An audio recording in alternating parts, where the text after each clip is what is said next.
واحد من أشهر المسؤولين في أوروبا، وكان من أهم الأشخاص اللي حكموا إيطاليا لمدة طويلة، لكنه خرج من السلطة في النهاية بفضيحة كبيرة بسبب علاقاته الغرامية.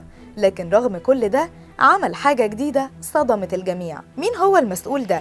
وإيه اللي عمله؟ وإيه علاقة مبارك بغرامياته دي؟ كل ده وأكتر هتقدر تعرفه معانا في التقرير ده من 3 دقايق.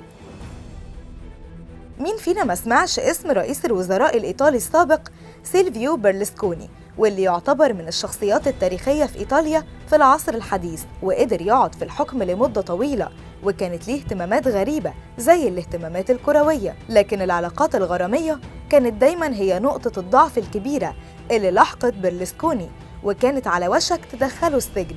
ويمكن علشان كده قرر أخيراً إنه يتجوز ويستقر. واحتفل رئيس الوزراء الإيطالي الأسبق برلسكوني بجوازه من نائبة برلمانية عمرها 32 سنة في حفلة قدر الإعلام الأوروبي تكلفتها بما لا يقل عن 400 ألف يورو.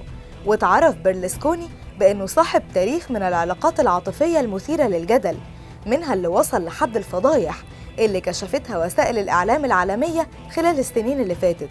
ففي سنة 2020 وفي عز فترة تفشي وباء كورونا، كشفت أخبار عن مواعدات برلسكوني واللي كان بيعمل سهرات صاخبة في بيته قرب ميلانو كوسيلة لنسيان الوباء.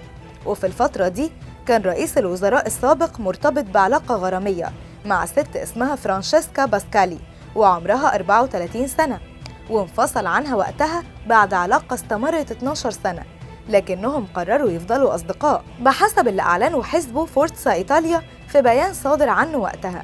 ويبدو إن باسكالي اتفاجئت وقتها بالقرار ده وأعربت عن ذهولها بعد صدور البيان، وده وفقاً لصحيفة لا ريبوبليكا اليومية.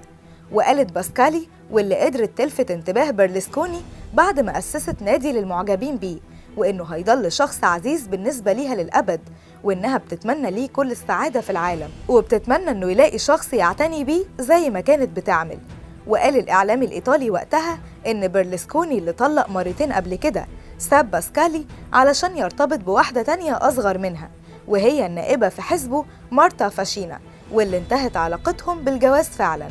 وفي أكتوبر سنة 2011 قالت صحيفة ديلي تيليجراف إن رئيس الوزراء الإيطالي سيلفيو برلسكوني صرف ملايين اليوروهات على ممثلات وعارضات ومذيعات تلفزيون، وده في الوقت اللي كانت إيطاليا غرقانة في دوامة مالية وبتواجه إجراءات تقشف جديدة.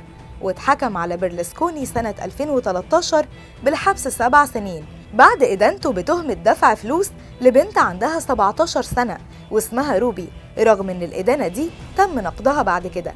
وكانت قضية روبي دي مثيرة جداً للصحافة، وخصوصاً إن القضية كان فيها اسم الرئيس الراحل محمد حسني مبارك. وقالت الصحافة إن الشرطة الإيطالية لما قبضت على روبي دي بتهمة سرقة 3000 يورو من البنت اللي كانت معاها في الأوضة، تدخل برلسكوني شخصياً لإنقاذها من الورطة، وادعى إن البنت دي من قرايب حسني مبارك. وأكد برلسكوني بعدها إنه ما كانش عارف إن روبي دي قاصر، وإنه كان مفكر فعلاً إنها من قرايب مبارك، وكان بيديها فلوس كتير علشان يساعدها إنها تفتح مركز تجميل لأنه كان بيشفق عليها.